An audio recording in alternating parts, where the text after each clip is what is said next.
ka na-akpọ nke a ịnanya ọ bụ n'usoro omenala ndị Igbo ka ọ dị maka na obodo anyị bụ Ihembosi anyị na-anabata omenala na-egosipụta omenala dịka o si kwesị ịdị nke a bụ uhiro ka a na-akpọ mgbe gboo ndị ihe n'ebe a ga-aghọta ihe anyị na-ekwu ọfụma ọ bụkwanụ ụmụaka Ihembosi bụ ndị na-eme n'ọnụ apụta na-egosi ihe n'ọwụwa anyanwụ dị iche iche n'ụbọchị taa a na-asị n'odemedeme maka na iri ji Ihembosi na-adị iche na-eri ndị obodo ndị ọzọ mere mba dị iche iche ndị gbara anyị okirikiri na ndị nọ anyị nso ji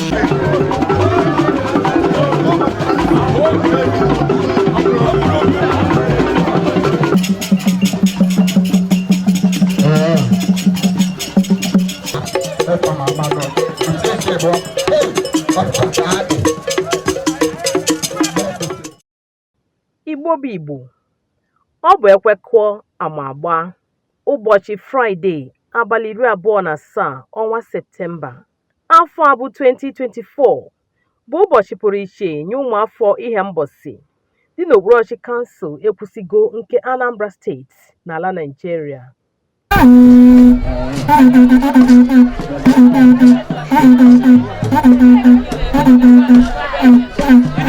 Ọ bụ ụbọchị a ka ọ nọ n'ụlọ na ọpụrụ mba ndị omenala na njirimara Igbo na-amasị ndị hụrụ Ihembosi n'anya pụtara n'ikem n'ama egwuregwu Central School Eke Ihembosi maka emume iri ji ọhụụ Ihembosi nke afọ 2024.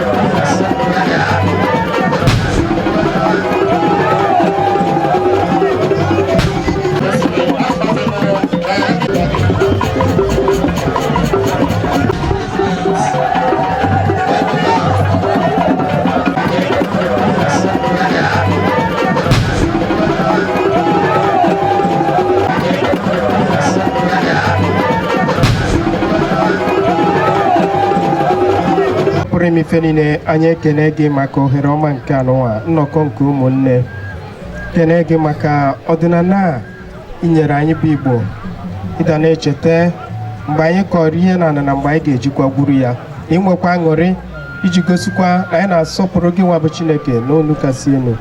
anyị na-arịọ gị biko ka mmemme anụwa anyị na-ahanye gị n'aka gị ka ị bịa bụrụ onye ga-ebu ụzọ ma bịa azụ ka mmemme a niile gazie na ntụziaka gị ka ndị niile ga-abịa ya bịa n'udo nakwa n'udo ka anyị nwee aṅụrị anụwa ka anyị si ebe a na-apụ na azọrọ aṅụrị a na-aba n'ezinụlọ anyị dị iche na nwa na mmụọ nsọ.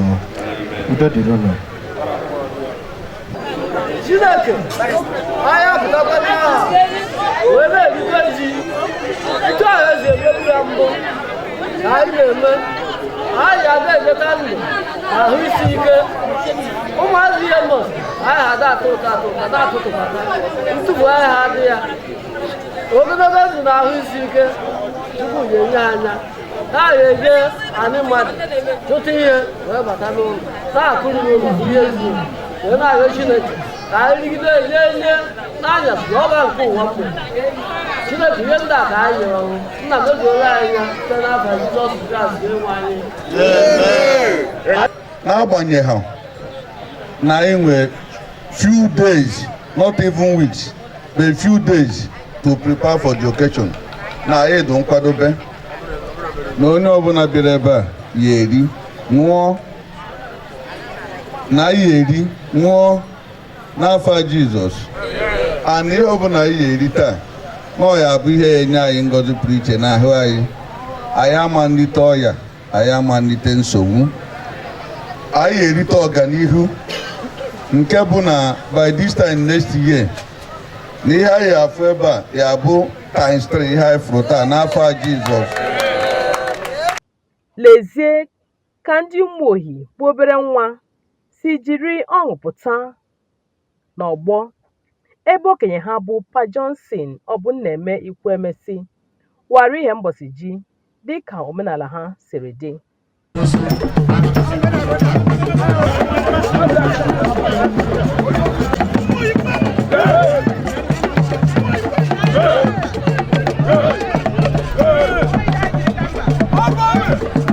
Ihe anyị bịara bụ ka anyị kelee Chineke ekele ma ọ dị mma ma ọ dị njọ, Chineke ga-agọzi anyị niile n'otu n'otu n'aha Jizọs. Mma na-emere onwe ya, ome njọ na-emere onwe ya. Ihe kwuru bụ Chukwu gọzie na anyị niile, nwoke, nwanyị, onye na onye ọbụla ya tụkwasịchikwa obi ka anyị mere unu niile n'aha Jizọs.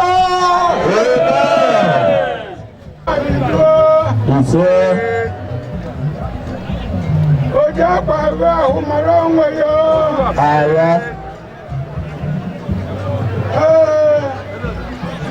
A na-eze eluigwe, a na-eze eluigwe.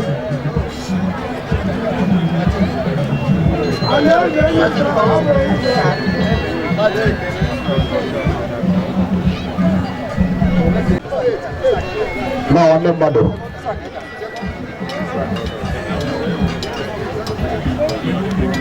ezelicha ka nke a bụ nke ndị ọrụ oyibo ka na-atọ.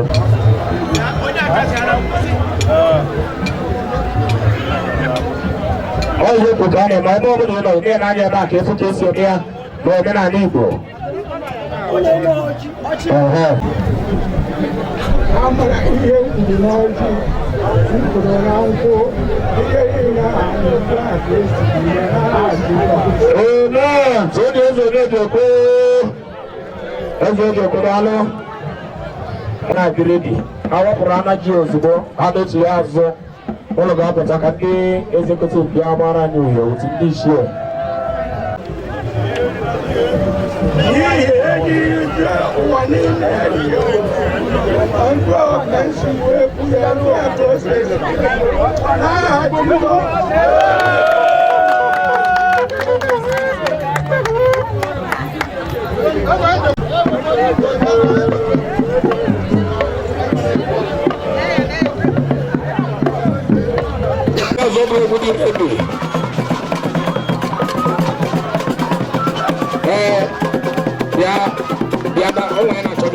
N'eziokwu, emume a so na nnukwu emume kacha ehi udu n'Ihembosi maka na ọ bụ oge ndị obodo ji abịakọta ọnụ tụọ alo maka uto na mmepe pụrụ iche, hụrịta onwe ha n'anya ma nwekọọ aṅụrị ọnụ.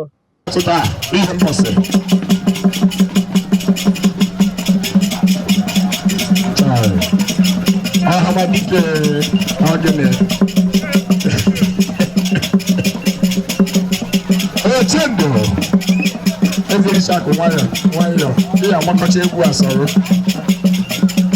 ya agụbụ ome abịa ozugbo anyị nwere taịm ọzọ anyị agbasịrị ugbo.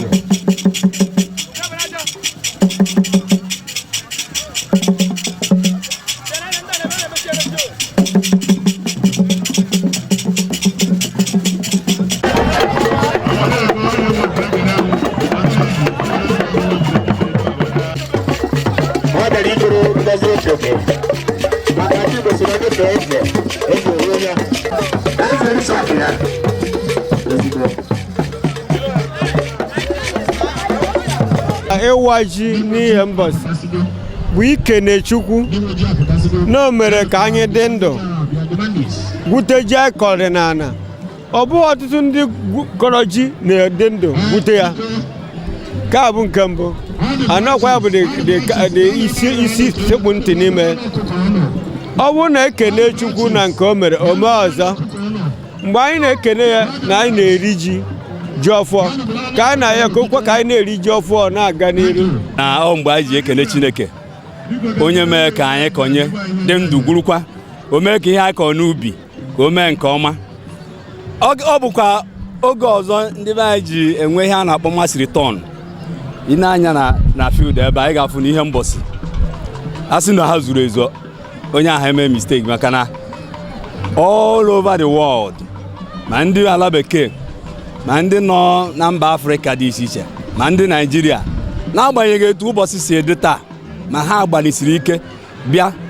Mbọsị mmemme Iri Ji Ihembosi bụ mbọsị ndị Ihembosi ji anọkọta nwekọrọ obi aṅụrị ebe ka anyị si nọsi n'ugwu ka anyị wee kwado obodo anyị ugwu wee kene ose bụrụ ụwa Chukwu otu o si wee bịa mee ka chi akọrọ n'Ihembosi na arụbute. Anyị jiri echi fada mana anyị jikwara echi omenala ka anyị ji ewu ndị Ihembosi na-eri ji taa anyị wee zukọ dịka ndị isi ịkwado ha eji ekpere wee bido ya bụ ịkwado iri ji mbọsị Wednesday ke ndị isi ụka nọ n'isi ya so anyị bịa taa ka anyị so ha gosipụta na omenala dị mma nkwado. Ihembosi bụ obodo mara mma na-emekọta ihe ọnụ adị happy na ha na-elu ji ka na mmadụ konye ji o wee lee wee pụta ọzọ Chukwu ka anyị na-ekene maka onye nke o nyere anyị na-ekene ndị Ihembosi ndị nọ n'ọhịa ndị nọ ụlọ ha ncha na-elote ụlọ ma ndị obodo oyibo mass return ka anyị na-eme every year. Omenala Igbo achọba ili ji ka eji agụ ahọ ọ na-abụ mmalite agụgụ eji aba ahọ ọfụ mbọsị akọlụ ji na mbọsị eliziri ya na amezu mgbamahọ site ya ife ndị niile chili echichi elisigo ji tata bụ seremoni ya ka anyị na-eme ọna ohere anyị ji enwe zuzugbenu ndị nọ obodo oyibo ndị nọsị anị mmadụ ebe ọ bụla ya nọ ohere anyị ji analute ụlọ and jụọ ese kedu ka ihe si aga so anyị kene Chukwu ụmụazị Ihembosi anyị na-ayọ udo Chukwu nye anyị udo nye anyị alụsi ike na-ayọkwazi ụmụazị Ihembosi anyị niile ka anyị kwado our new PG nye aka ịfụ na ihe a na-eme na ịmụbụ Ihembosi bọọlụ na ọ na-aga n'anya ya. A very good annual event Kara Makalika, because although the executive enwere time to prepare for it, but they prepared very well because na I can just swear in within 1 week they organized this, so it's awesome. N'emume a ndị ogbe asatọ mebere Ihembosi ndị bi n'ụlọ nakwa mpaghara ndị ọzọ dị iche iche n'ala Naịjirịa nakwa mba ofesi na-anọ n'ọnụkụ sie họọ na-eri na-aṅụ dịka ụmụnne maka na nwaologbo si na mmekọrịta ahụ bụ ụtọ.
Cheta na onye amaghị ebe o si eburu ya gaa ama nna ya.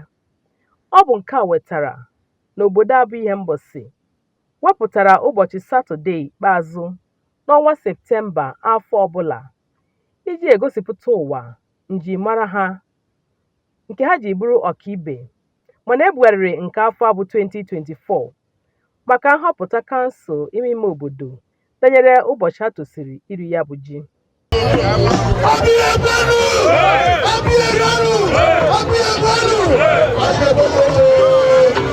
Yes,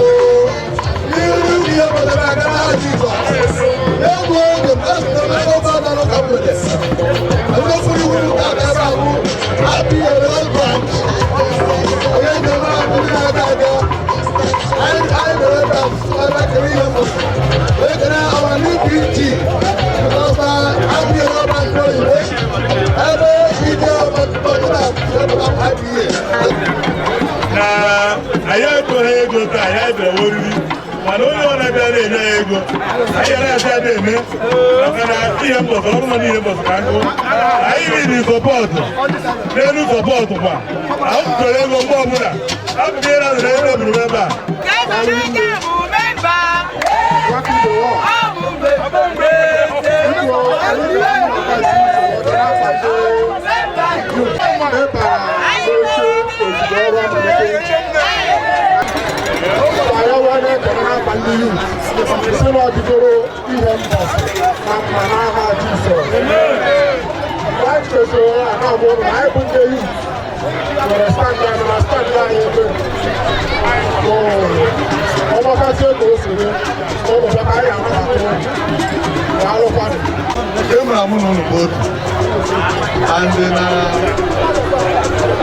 ebe ndị YouTube ka m na-akwụ mgbe ọbụla maka na ndị iji bụ ụzọ enjoy iri ji abụ ndị YouTube by March Aba 34 yesterday and ụnụ ma the value ma na ọgbanje gbara ebe ahụ ma na onye ọbụla bịa dị March gara aṅụrị so na oge atụrụ ndụ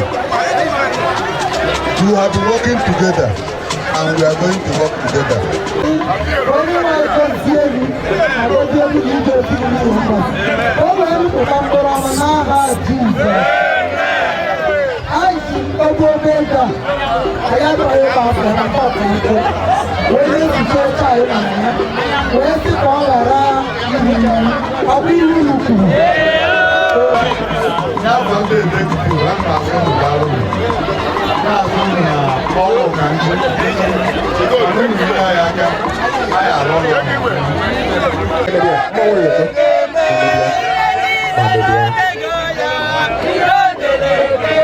emume a bụ ife eji mara mba ife a ka ihe mbọsị ji gosi na baa dị iche n'obodo a niile gbara gburugburu.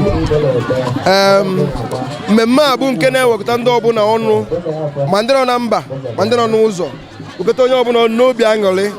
Obi bụ nsọ aṅụrị maka na anyị nwere new gọọmenti.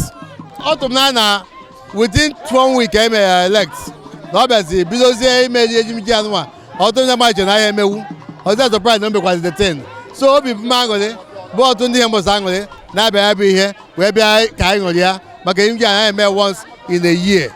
Ihe na-agwa ndị ikorobịa ihe mbọsị bụ onye ọbụla mee ka ọ bara onwe ya uru, onye ọbụla butuo onwe ya anị maka na onwe ihe eji mkpakọ eme. Onye nweghọ ihe ọ na-eme ọ gbaa mbọ fụ na ọ nwere ihe ọ na-eme maka na ịnọ nkịtị adịghọ mma. Na ịnọ nkịtị na-ebute ọnọkọta mmadụ echebe iche ihe ọjọọ ga-eme itinye aka n'ihe enweghị isi.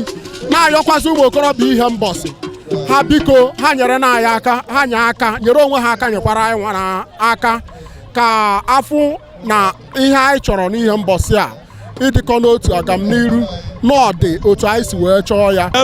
Erimiji a na-aga ọfụma n'ụzọ pụrụ iche, ha na-enyeju anyị afọ and onye ọbụla na-enwe aṅụrị n'ihe mbọsị. Ahụ ndị Nnewi branch na-enwe ezigbote aṅụrị na-ekele Chineke wee na-ayọkwu Chineke n'ọrụ agamnihu ihe mbọsị ka o kwekwuola anyị aka ka ihe na-aga ọfụma ka ụmụ anyị nọ n'ụlọ ma ndị pụrụ mba na-enweta ife ha eji wee na-elekọta be anyị anya. Iri ji bụ omenala ihe mbọsị dọbara gboo mana ịma na na-ekunite chi na-efo a na-echenjizi ụmụ ihe mbọsị wee kwekọrịta wee kwuo na iri ji anyị na anyị emegharị ya ọ ya ka efuru ya anyị na-eme taa. Ogbe niile dị n'ihe mbọsị nwere kanopi, branches niile dị n'ihe mbọsị nwere kanopi. And I'm very, very glad because this is what we do every year. Because I believe that anything God's hand is there, it will move in normal. Erimiji bụ ofu emme na-eme n'ala Igbo bụ nke na-akpọta ndị Igbo n'ọnụ from every part anọ n'ụwa. Omenala bụ ihe eji mara Igbo. A na-ekele Chineke na ndị mmadụ aghọtabana ma sometimes ọ dịkọrọ anachighị azụ but even somebody like me, there was a time all na na jiazu but kita putara and moment ndị mmadụ na-apụta mmadụ na nowhere ka omenala agba njọ omenala agba harụ. It was really splendid, surprising because it came at a short notice, and I'm really amazed.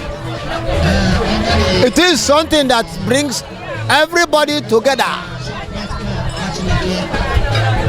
and I am well satisfied that about next year a bigger one will happen. Ewepụ emume obi ụtọ dịka ịgba egwu, odogwu na ndị ọzọ. Chetakwa na ọ bụ aka aja aja na-ebute ọnụ mmanụ. Ndị dị ji enwere n'Ihembosi gosiri ji ha gwupụtara, ebe dị nke ha kachasị sozi mgbapụ racha aka. Dịka m na-ekwu na mbụ, ebughị nji na-atọ elu nke kara nye m ala, ewesiri ya aja, ewepụ ya aja bụ nke a dị n'etiti sara mbara, nke a na-eso ya, nke a wee na-esote ya, nke a ka m si efu ya. Gbara first, IPA yenye 50,000, onye gba second, IPA yenye 35,000, onye third ya were 25,000.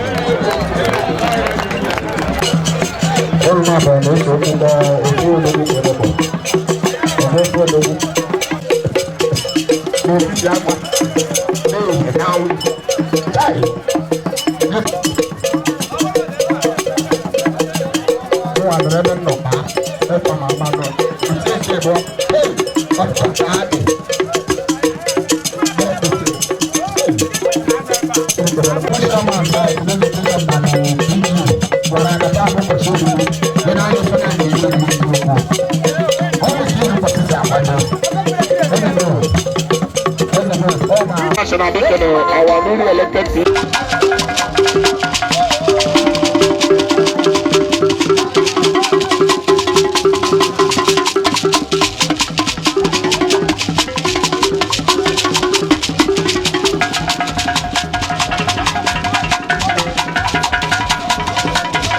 N'eziokwu, obi jupụtara ndị niile sonyere n'emume a na-aṅụrị dịka ha toro ndị ndu obodo họpụtara ọhụụ na ndị haziri ya bụ emume iri ji, maka na ha gbọrọ ihe ewu na-ata, lụọ ọgụ dịka dimkpa n'ịhazi ya. Kịta anyị abaghịgo n'ọrụ, andụ ka m kwe nkwara Ihembosi mgbe anyị na-azọ nya bụ ndọrọ ndọrọ ọchịchị. Ihe m bịa bụ ka nye aka ka m contribute to the serious progress of Ihembosi, and na anọkwa nta ka na-ekwe ha nkwa ahụ, even from ihe na-emeta gosi na ihe dị iche dị from nke a na-emebu mbụ, and n'ihe niile anyị eme with ndị executive m, because na so m na nkwado ndị Ihembosi niile na anyị enwe a serious massive development in Ihembosi and progress, and ama na Chukwu ya emere anyị n'afọ Jizọs. Amen. Ị na-ahịa afọ ihe na-aga ọfụma, nke a bụ nke izi anyị na-eme. Ị na-ahịa afọ anyị kwadoro ya ọfụma, everything na-aga ọfụma. Onye ọbụla bịa ị na-ahịa afọ obi aṅụrị dị. Ị na-ahịa na aka n'opi ihe afọ onye ọbụla juru ndụ. Anyị achọ ka ọnwa ebere ebe ya eriri ọnụ ọṅụrụ mmanya. Advice na Ihembosi niile bụ onye ọbụla gbakọta ka anyị dozie obodo anyị. Onwezi obodo ọzọ anyị nwere abụrụ nke a. So ihe na-agwa ha bụ ọbụna onye ọbụla bịa bifo otu ahụ na ebe ọ na-abịa n'ihu, obodo anyị abụ obodo ya eji ama atụ, ọ ya agafebe ebe ọ nọ n'ụbọchị tata n'aha Jizọs. Ihembosi na-eso n'ihe emume iri ji a dịka omenala ọfụma, o wee bụrụ inyekwa Chineke ekele ọzọ, and na mmayo Chineke ka ọ na-enyewa aga anyị ndụ na arụ isi ike ka anyị wee na-esonye na ya ọfụma dịka anyị si wee sonye nke arọ na-abịa abịa, ka anyị sonyekwa ndị nke arọ a na-abịa abịa ka anyị mee ya karịa ka anyị si mere arọ a, ka onye anyị ndụ nyekwazi anyị arụ isi ike. Anyị bụ ndị Ihembosi eme na aha ọbụla anyị na-eri ji. Obi ndụ pọrịna o nwere onye anyị enye oriri n'ọnụ si anya rios ọgbakaba ihu, so obi ndụ ndị Ihembosi niile anyị na-enwere aṅụrị na anyị gbara arọ maka onye ọbụla gbara arọ nọrọ eri eji gbara arọ maka na anyị riri nke gara aga na-erigwe nke a mana Chineke mere ebere ihe na na-aga ọfụma so na obi dị anyị aṅụrị nke ukwuu as you can see and to God be the glory. Nke ahụ adịga ọ pụrụ iche ihe o ji pụ iche bụ na ị na-anya ka o si wee gaa nhazi ya niile na ihe niile ọ bụ sọ mma anyị wee na-ekene Chukwu n'ime na o mere ọfụma anyị na-ekenekwa Chukwu n'isi PG ọfụ ewetala anyị at least o recognize ụmụ nwaanyị mana ụmụ nwaanyị nọ at least ọ gakwa ga osi ụmụ nwaanyị unu enyekwara unu ihe so anyị na-ekene ya wee sị anyị achịrị gaba nọ ya achịka nka. Olileanya bụzi na iri ji nke afọ ọzọ ga-abụ 2025 ga-ekpo ọkụ karịa nke afọ a maka na a na-esi na ntụtụ ụkwa mata nwata ga-abụ ụbụ nri. I nwere onye na-use pipe already anyụ amịrị ọgwụ anyị ọ na-anyụ ya that pipe ọ ga-akwụsị use ya na-anyụ mamịrị normal and ị na-enwe postrate ọ ga-akịọ inwe enwe postrate issue any kind of postrate issue or enlargement or cancerous ọ ga-agwụ ya ọ na-akpa mkpa ịnọ ihe ị na-enwe ulcer diabetes ị na-enwe ị na-arụ ọrụ gị ọfụma as a man able our products will take care of it for the opportunity ọ gosiri na ndị ọ na-edi healthy ihe masịrị gị so anyị na-asị na ọ ga-agaziri gị n'aha Jizọs.